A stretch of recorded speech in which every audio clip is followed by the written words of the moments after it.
할렐루야. 네. 중국의 근대 작가 루신이라는 사람은 지금부터 약 100년 전에 악큐정전이라는 소설을 썼습니다. 이 악큐정전의 소설의 주인공은 악큐라는 사나이인데, 이 사람은 하는 일 없이 빈둥거리지만 자존심은 하늘을 찌르는 사람입니다.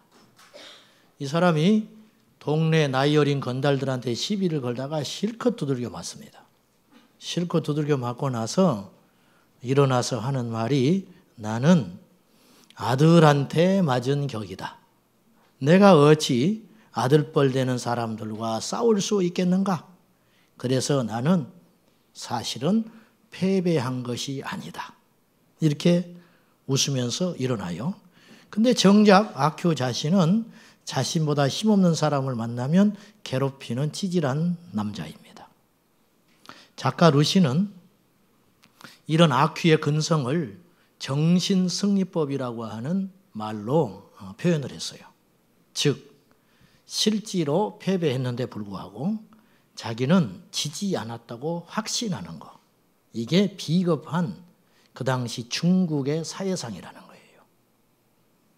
열강에 침략을 당해가지고 등치만 크지 중국이 청일전쟁에 지고, 그 다음에 영국, 그 외에 수많은 프랑스 그런 열강들 사이에서 짓밟히고 있는데 중국 사람들은 정신을 못 차리고 있다. 이것을 이제 촉구하는 뼈 있는 소설이 악큐정전이라는 소설이라는 겁니다. 싸움이나 논쟁 혹은 전쟁에서 분명히 패배했음에도 불구하고 머릿속으로는 남의 탓으로 돌리는 자기 합리화, 이게 정신승리법이다. 이렇게 표현을 했습니다. 21세기 대한민국을 사는 우리들은 혹시 국가나 교회나 개인, 직장, 공동체 가운데에서 우리에게 닥친 현안의 문제들을 제대로 인식하지 못한 채 소위 긍정의 힘, 이런 잘못된 착각으로 점점 수렁으로 빠져들고 있지 않는가, 그런 생각을 버릴 수가 없습니다. 과거에 일본 왕이 우리나라 35년 일제 강제 합병한 그 사건을 두고 유감이라고 표현을 했습니다. 유감스럽다. 그때 한국 언론들은 앞다투어서 사과했다고 떠들어댔습니다. 여러분, 유감이 사과입니까? 우리가 그렇게 믿고 싶은 거예요. 일본은 한 번도 그걸 인정하거나 잘못했다고 역사 앞에 사과해 본 적이 한 번도 없습니다.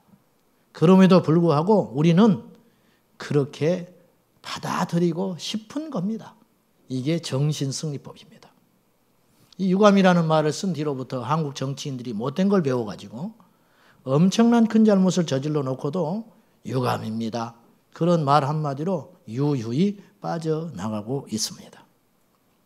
어느 순간부터 교회도, 여기서 말하는 교회는 눈에 보이는 유형적 건물의 교회를 말하는 것이 아닙니다. 여러분, 저 교회가 좋다, 저 교회가 뜨겁다, 저 교회가 살아있다, 그런 표현을 쓸 때 그 교회에 속해 있는 목회자와 성도를 향한 말이지 건물 자체를 두고 한 말은 아닙니다. 한국교회가 썩었다라는 말은 무슨 뜻입니까? 한국교회를 다니고 있는 저와 여러분이 썩었다는 거예요. 세상 사람들은 우리를 향하여 그렇게 이야기하고 있는 지경입니다. 어느 순간부터 교회도 목회자도 성도들도 악큐처럼 행동하기 시작했습니다. 분명히 잘못해서 자기가 욕을 먹고 있음에도 불구하고 사탄이 공격한다고 자기 합리화를 하고, 혹은 어느 순간부터 자신의 잘못된 선택과 잘못됨으로 엄청난 재앙 가운데 고난을 받고 있음에도 불구하고 하나님이 연단하신다고 스스로 위로를 하고 있습니다. 하나님께서 주신 연단이 아닌데 자기가 잘못 선택하여 결정을 해놓고 고난을 받고 있음에도 불구하고 하나님께서 이렇게 하신다고. 아닙니다. 그렇지 않습니다. 물론 하나님의 연단도 있지만 그렇지 않는 것도 상당수 있는데 그렇게 치부해버리니 답이 보이지 않는 것이죠. 2007년 상암 월드컵 경기장에서 돌아가신 오카는 목사님이 6만 명의 성도를 앉혀놓고 피를 토하면서 절규하셨습니다. 그때 설교 제목이 주여 살려 주옵소서. 그 설교를 듣는 사람들이 굉장히 충격을 받았어요. 제일 먼저 당황한 사람들은 그 관계된 사람들이었어요. 지금까지 대규모 집회는 그런 식의 설교를 하지 않았어요. 한국교회에 그래도 희망이 있다, 이런 구호를 내세우면서 뜨겁게 기도하고 하나님께서 긍휼히 여겨주시기를 구하는 그런 구호들이 난무했어요. 저는 묻고 싶습니다. 여러분, 무슨 근거로 한국교회가 희망이 있는 겁니까? 무슨 근거로 한국 사회가 희망이 있는 겁니까? 제가 부정적인 사람인가요? 구약의 거짓 선지자들이 이 패턴을 그대로 따라했어요. 오늘날 한국교회처럼. 자기 체면에 빠져 있어요. 하나님이 우리를 절대로 버리지 않는데요. 무슨 근거로? 무슨 근거로? 하나님이 이 땅을 사랑하신대요. 그래요. 우리만 사랑합니까? 다 사랑하지.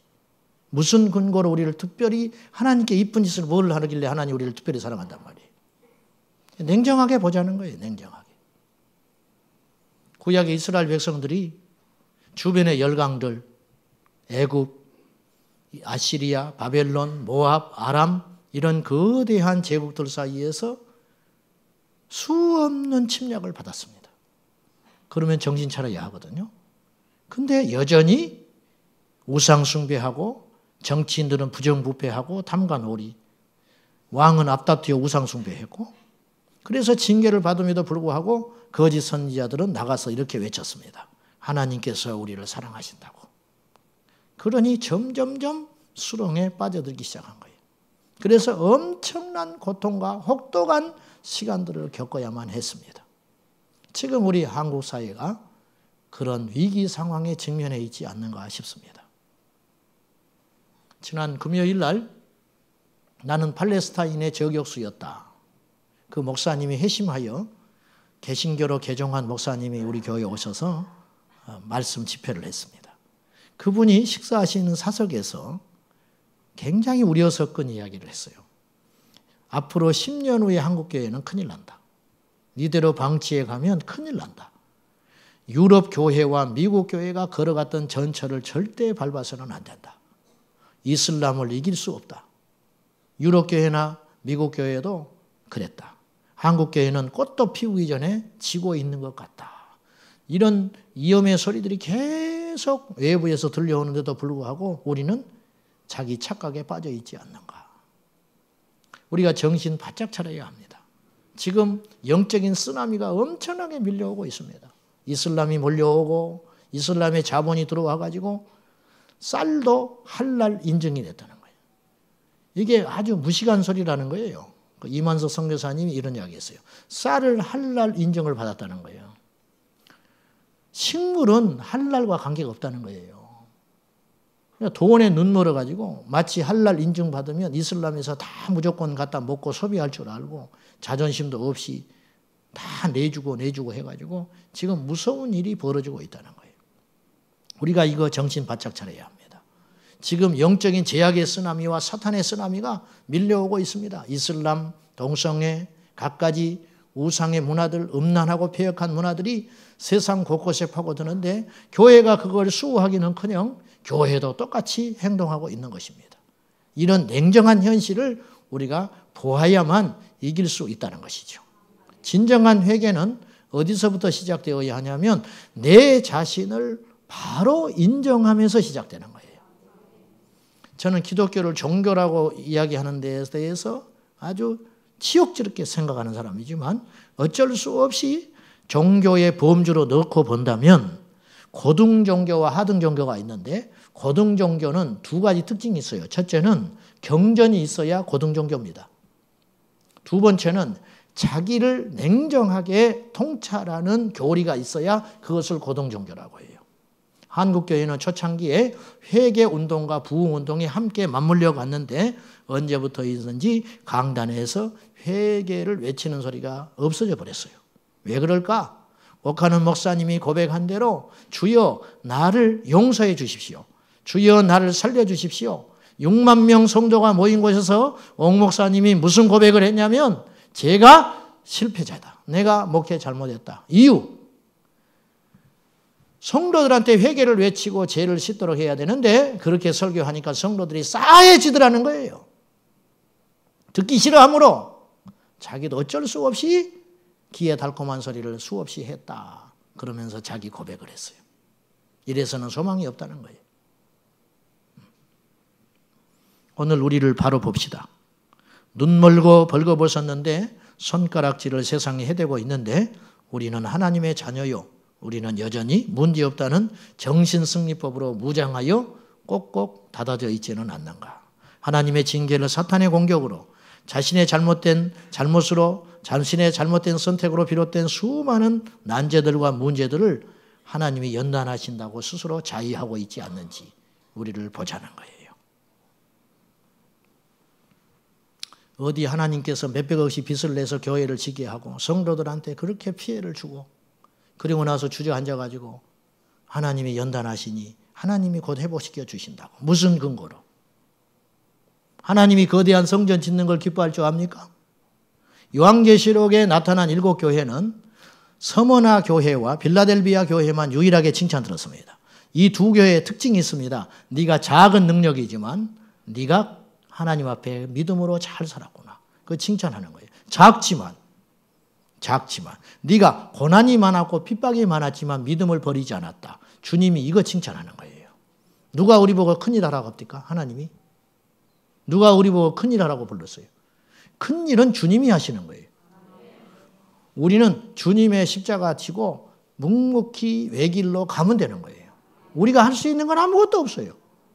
그러다 보면 어느 날 주님이 우리를 통해서 일하시는 걸 보는 거예요.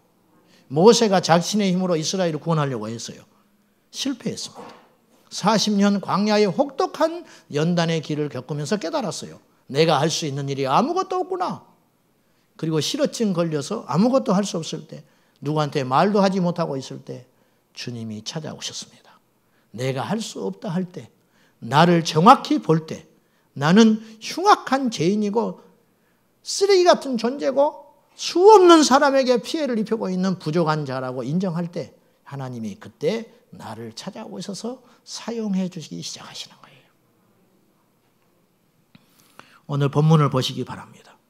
라오디게아 교회는 초대교회 7교회 중에 유일하게 칭찬을 한마디도 듣지 못한 교회입니다. 자, 라오디게아 교회가 어떤 특징이 있었는지 잠깐 성경을 봅시다. 15절입니다. 같이 보시지요. 시작. 내가 네 행위를 아노니 내가 차지도 아니하고 뜨겁지도 아니하도다. 네가 차든지 뜨겁든지 하기를 원하노라. 이게 무슨 말이냐? 확실한 칼날을 가져라. 미지근하다는 건 뭐냐면 타협한다는 뜻이에요. 이 맛도 아니고 저 맛도 아니다. 즉 믿는 것도 아니고 안 믿는 것도 아니다. 교회에 오면 믿어요. 밖에 나가면 안 믿어요. 우리는 이런 생활이 너무 익숙해져 있어요. 세상에 나가면 안 믿는 척 해야 살아남는 거예요. 그래서 술자리 가면 한 잔씩 해야 하고, 직장 상사가 주일날 등산 가자 하면 할 수 없이 가야 하고, 미지근한 거죠. 또 교회 오면 주여 주여 외쳐대고 말이죠. 하나님이요, 굉장히 힘들어요. 하나님이 가증스럽게 생각해요. 여러분, 나하고 앉아서 대화하고 있는데 이 사람 마음이 다른 데 있어요. 사람도 알잖아요. 하나님 모르실 것 같아요? 여러분 여기 앉아 계시지만 복잡하시죠?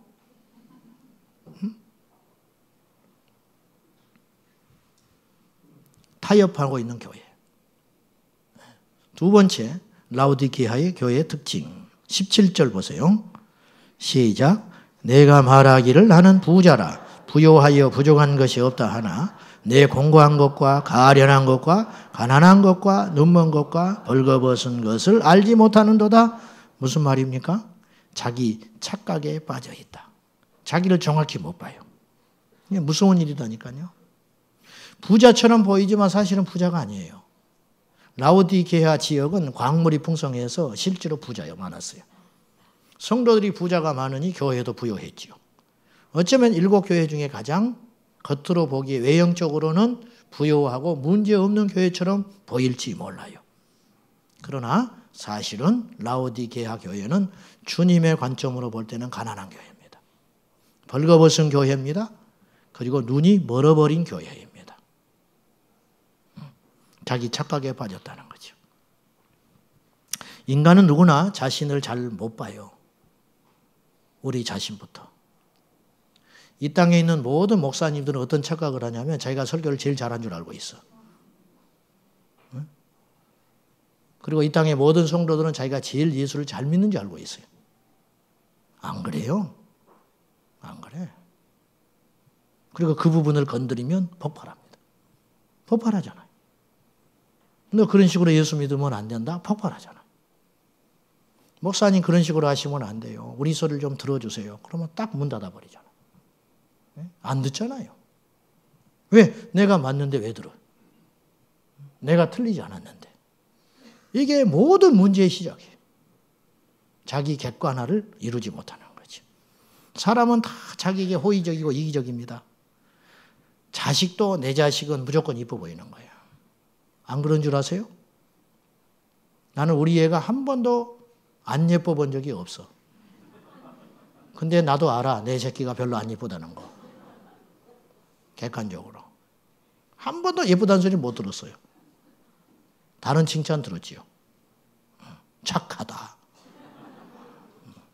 성격이 좋다. 그건 칭찬 아니에요. 욕이지.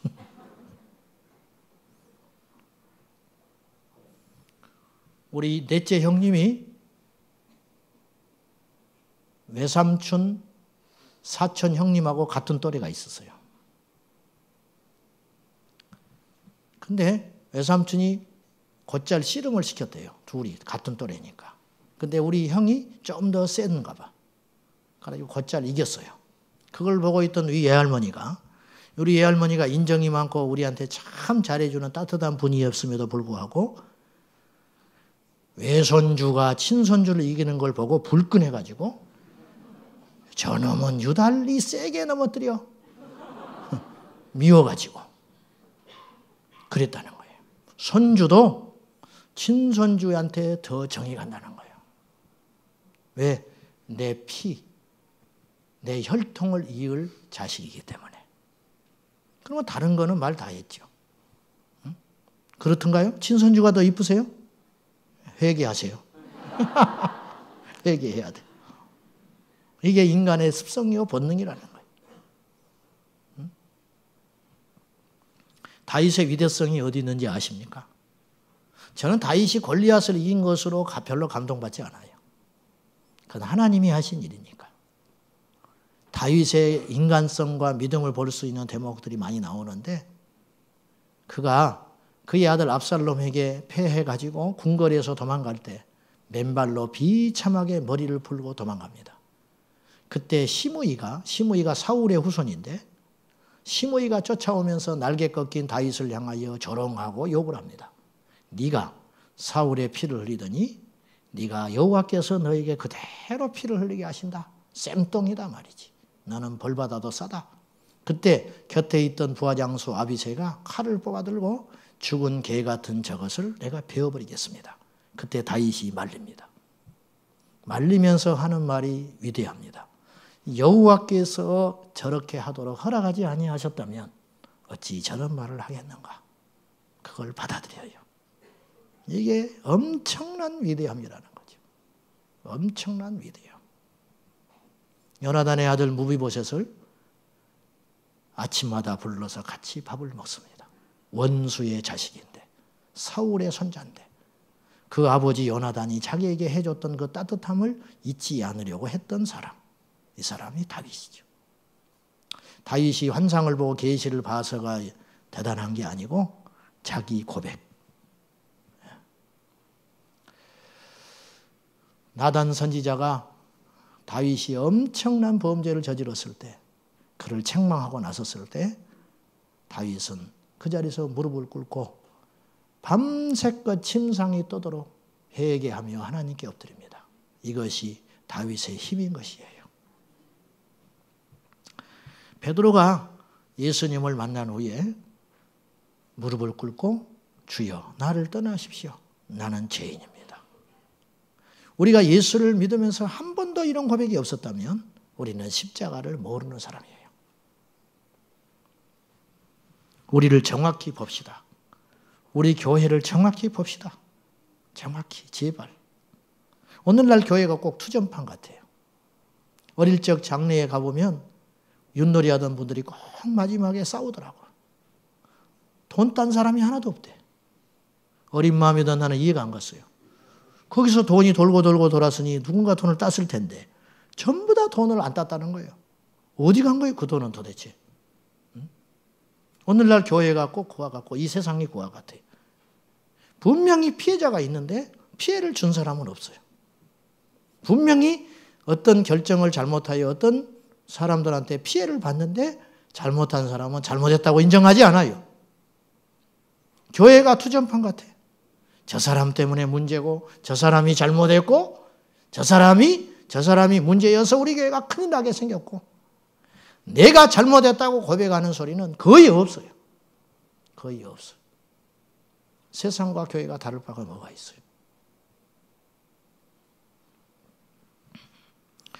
미국 시카고에 있는 윌로우 크릭 교회를 들어보셨을 겁니다. 빌 하이빌스 목사님이라는 분이 목회를 하는데 이 교회는 30여 년 만에 개척하고 30여 년 만에 2만 명의 성도를 모이는 큰 교회가 됐어요. 2008년에 이 교회는 32년을 맞이하여 3년의 시간을 걸쳐서 3년 동안 엄청난 인력과 돈을 쏟아부어서 자기 교회를 냉정하게 진단하기 시작했어요. 윌로우 크릭 교회가 어떤 교회냐면 전 세계, 미국은 물론이거니와 전 세계에 가장 영향력을 준 교회 중에 하나예요. 사회적으로 엄청난 존경을 받고 있었고 수많은 프로그램을 도입해가지고 우리나라의 교회들도 지대한 영향을 줬어요. 그래서 전 세계에 내노라 하는 목사님들은 전부 그 교회에 가서 배우고 공부하고 탐방하고 오는 것이 코스였어요. 그런데 그 교회가 스스로를 비판하기 시작했어요. 10,000명에게 설문조사를 했습니다. 그리고 120명을 인터뷰했어요. 자기 교회를 정확히 파악하기 위해서. 그리고 내린 결론, 우리 교회는 실패한 교회다. 얼마나 엄청난 고백을 했는지 몰라요. 문제가 있는 교회가 아니라니까요. 지금 쇠락하고 있는 교회가 아니라니까요. 세상으로부터 손가락질 받는 교회가 아니라니까요. 그럼에도 불구하고 자기를 냉정하게 봤어요. 여러분, 진정한 거인은 뒤를 돌아볼 줄 아는 사람이에요. 빌 하이빌스 목사님이 그 보고서에서 마지막 결론, 우리는 숫자로는 성공했을지 몰라도 예수 그리스도의 참된 제자를 만드는 일에는 실패했다. 이렇게 고백했어요. 얼마나 엄청난 고백을 했는지 몰라요. 우리 교회를 봅시다. 우리 교회는 진정 예수님의 제자들이 모인 교회입니까? 여러분이요, 살찌는 건 건강한 것이 아닙니다. 어떤 사람이 살이 찌는 걸 보고 건강하다 말하는 바보는 없어요. 적신호지요, 오히려. 이유 없이 살이 찌면 그건 적신호입니다. 우리 교회가 하나님의 은혜로 몸집이 늘어나고 있습니다. 이게 건강한 것 같을까요? 과연 건강한가? 우리 교회가 진정으로 건강한 교회라면 개개인의 우리 성도들의 삶이 예수의 삶으로, 예수님의 제자의 삶으로 바뀌어져야 해요. 이것이 부흥이라고 하는 거예요. 100명 모인 교회가 1000명이 모였다. 부흥 아닙니다. 100명 모인 교회의 성도들 한 사람 한 사람이 예수님의 사람으로 변해갈 때 그것을 부흥이라고 하는 거예요. 진정한 변화와 성숙 없이 숫자 노름만 해서 늘어나고 있으면 문제와 사건과 시끄러움은 끊어지지 않고 점점점 수렁에 빠져들게 돼요. 오늘 우리 교회는 이 시점에서 자기를 분명히 볼 수 있어야 한다고 봐요. 우리는 벌거벗은 교회는 아닌가? 다른 데서 우리를 향하여 손가락질하고 있는데 우리는 스스로 감추고 있는 건 아닌가? 우리는 눈 멀어가지고 스스로 눈 멀어가지고 우리 교회의 좋은 점만 보고 문제가 있고 잘못된 부분들은 냉정하게 내놓지 못하는 비겁한 사람들은 아닌가? 제 자신부터 오늘 이 시점에서 더 살찌기 전에 오늘 우리가 이 시점에서 분명히 냉정하게 보아야 한다고 생각합니다. 제자 훈련한다고 제자 되지 않습니다. 성경 공부한다고 제자 되지 않습니다. 여러분은 무엇이 달라졌습니까? 여러분은 우리 교회에 와서 예수님을 믿는다고 고백하면서 과연 어떤 죄를 청산하셨습니까? 부부간에, 형제간에, 이웃간에 성숙해져 가고 있나요?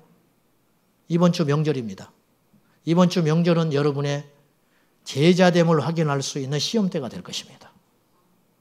갔을 때 가족과 친척들이 여러분이 재산 정도, 세상의 지위 정도와 상관없이 여러분이 거기서 진실한 영향력이 있다면 여러분은 예수의 제자입니다.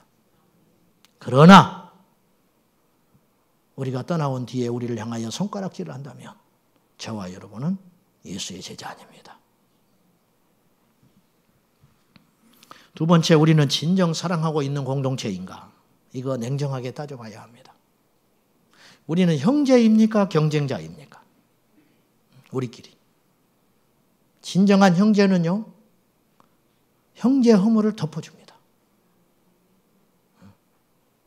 절대로 형제의 수치를 드러내거나 들춰내지 않습니다. 고발자가 없어요. 덮어줍니다. 이게 형제입니다. 저는 신방을 하거나 상담을 하거나 무련뜻 이야기를 할 때 형제를 향하여 과도하게 자랑하는 사람은 봤지만 형제의 치부를 확대해서 말하는 사람은 못 봤어요. 이게 형제죠.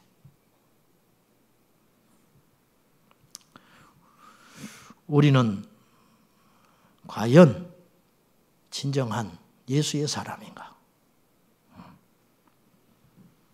우리 안에 우리가 그토록 기대하고 우리가 사랑하는 우리 교회를 정확히 보자는 거예요. 여전히 우리 교회 안에 굳은 일은 지원자가 적습니다. 3D 업종이 많아요.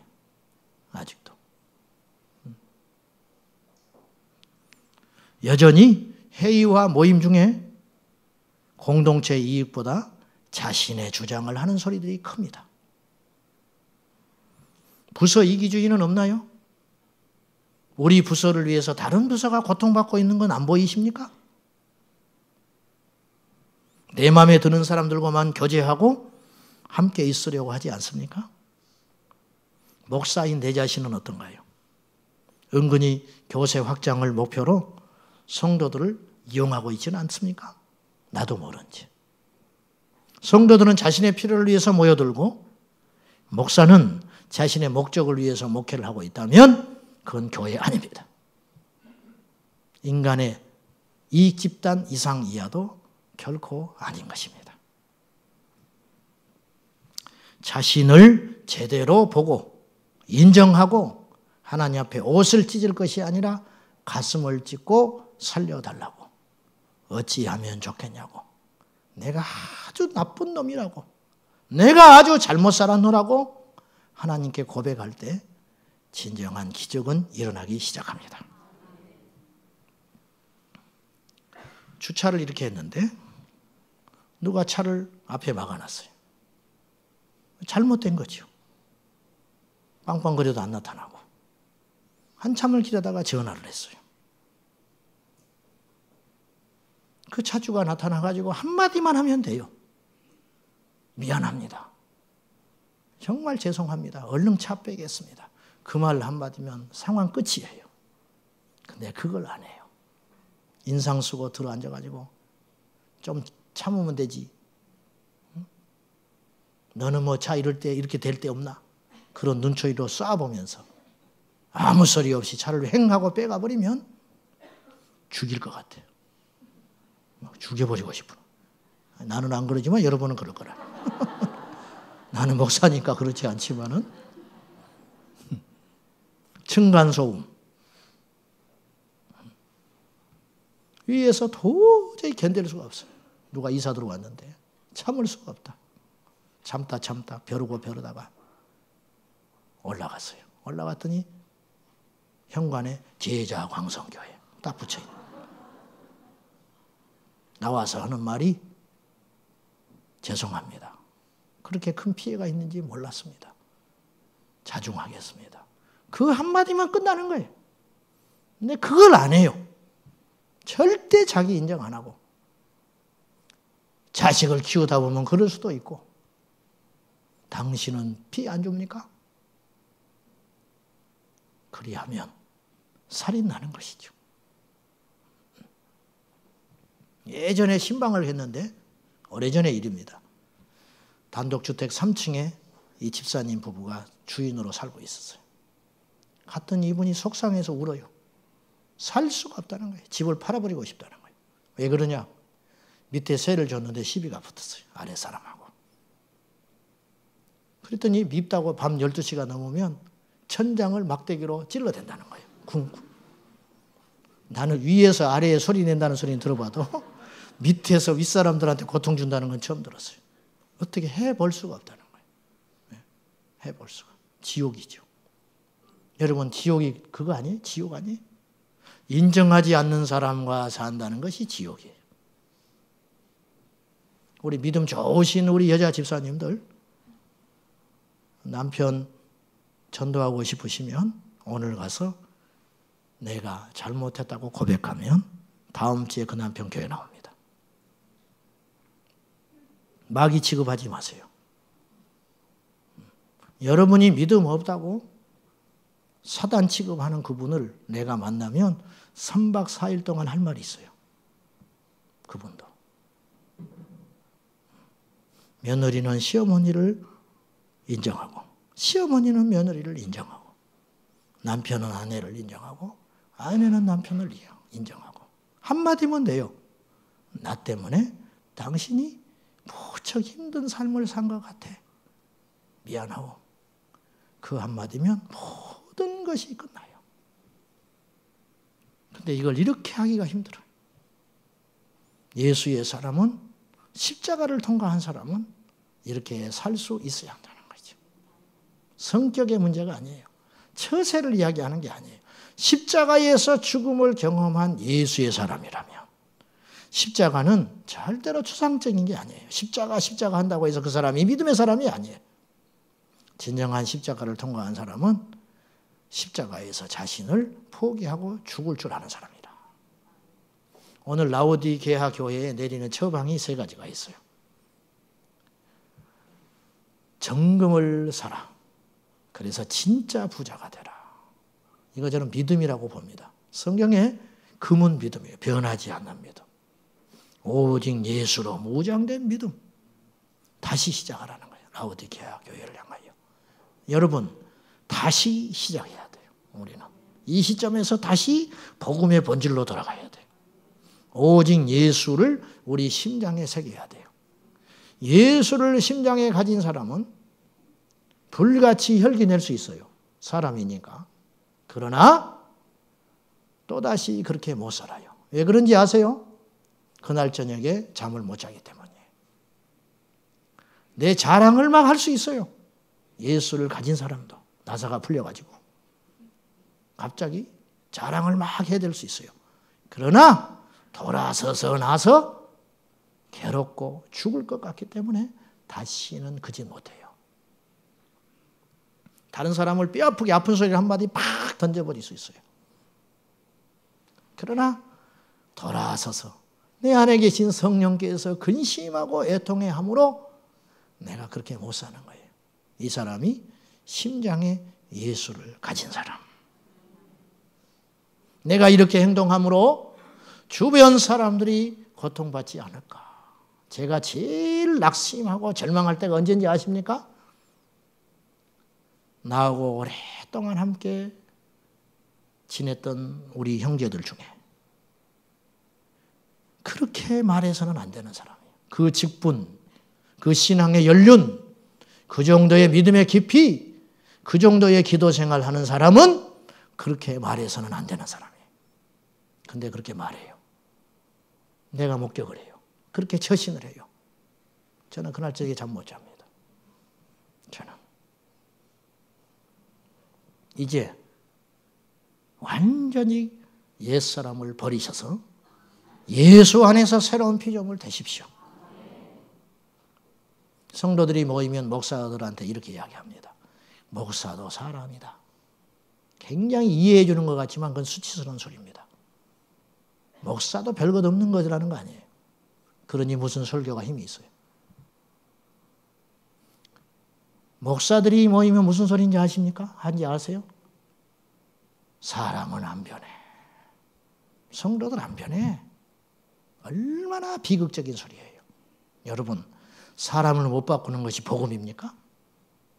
사람은요, 복음을 만나면 변합니다. 예수 만나면 변해요. 우리는 여기에 희망을 거는 것이에요. 나라 안팎으로 어렵고 교회가 잡음이 많고 시끄럽지만 우리가 믿는 소망은 오직 예수 그리스도. 금요일 날 오셨던 목사님이 한 가지 우리에게 이야기해 줬어요. 한국교회가 희망이 있는 유일한 이유는 기도에 있다. 한국교회처럼 뜨겁게 기도하는 공동체는 없다. 거기에 마지막 희망을 걸어본다. 그런 말을 했어요. 이상하게 제가 목회를 하면서 깨달은 게 본 것이 하나 있는데, 소위 믿음이 좋고 성령 운동을 한다는 사람들일수록 세상에 가서 손가락질을 받아요. 이 기현상이에요. 이상해요. 이상해. 세상에서 지지를 받고 그런 사람, 환경운동하고 입 바른 소리하고 그런 사람들은 교회에 오면 기도를 안 해요. 엄청난 모순이에요. 성령, 즉 개인 구원과 세상을 구원하는 세상 구원은 함께 할 수 없는 것인가 과연? 세례 요한과 같은 사람은 과연 나타날 수 없는 것인가? 예수님과 같은 그러한 믿음의 사람은 과연 이 세상에 찾아볼 수 없는 것인가? 믿음이 좋은 사람은 세상에 손가락질을 받고 세상에 칭찬을 받는 사람은 세속적이니 이 모순을 어떻게 하면 해결할 수 있는가? 이것이 부족한 저의 고민입니다. 할 수 있습니다. 성령과 말씀으로 주님이 하시면 할 수 있어요. 이 이야기를 끝으로 설교 마치겠습니다. 워치만 이가 거듭난 이야기를 하고 싶습니다. 제가 누차 이야기했는데요.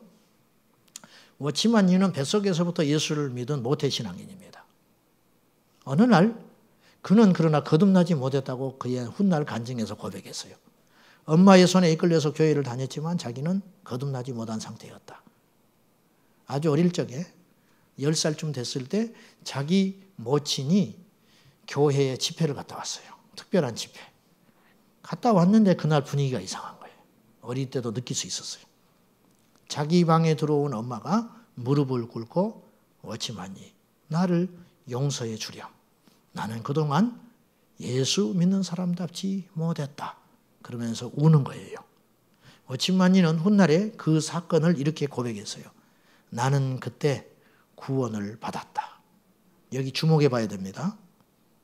나는 그때 예수를 봤다. 그렇게 말하지 않았어요. 나는 그때 우리 어머니의 참 믿음을 보았다. 그렇게 말하지 않았어요. 나는 그때 구원을 받았다. 구원을 맡고 있었던 사람이 엄마였어요. 어머니의 솔직한 고백. 워치만이 위대함이 그 어머니는 더 위대한 거죠. 우리는요, 못된 사람들이에요. 우리 예수 똑바로 안 믿고 있는 사람들이에요. 저는 못된 목사예요. 자주 하자는 게 아니에요. 냉정하게 보자는 거예요. 우리가 옳다고 해서 옳은 게 아니에요. 주님이 옳다 인정해 주셔야 되고 안 믿는 사람들이 우리를 향하여 옳다 하고 박수 쳐줘야 우리가 옳은 사람이에요. 우리끼리 잘 지내는 건 의미 없어요. 우리끼리 좋다 축제하는 건 의미가 없어요. 이것은 정신 승리에 불과해요. 실제적인 승리가 있어야 돼요. 진짜 배기 승리. 우리 분별합시다. 바로 봅시다. 우리가 눈멀고 벌거벗은 교회는 아닌지 우리를 잘 보고 다시 한번 정신을 차려서 십자가로 나아가야 하겠습니다. 기도하겠습니다. 금을 사라. 흰옷을 사라. 안약을 사라. 대가를 지불하라고 우리 주님은 말씀합니다. 주 예수를 따르는 길은 자기를 부인하는 길이고 십자가를 지는 것이고 날마다 조롱과 고통과 시련을 당하면서 예수님을 따라가는 길임을 압니다. 주여, 이 길의 영광을 허락하여 주셔서 우리 성도들이 제가 가는 곳마다 예수 생명 나타나게 하옵소서. 주여, 우리를 바로 보기를 원합니다. 우리는 죄인 중에 괴수입니다. 저희는 몹시 부족하고 게으르고 악한 존재들입니다. 주여, 불쌍히 여겨 주옵소서. 예수님의 이름으로 기도하옵나이다. 아멘.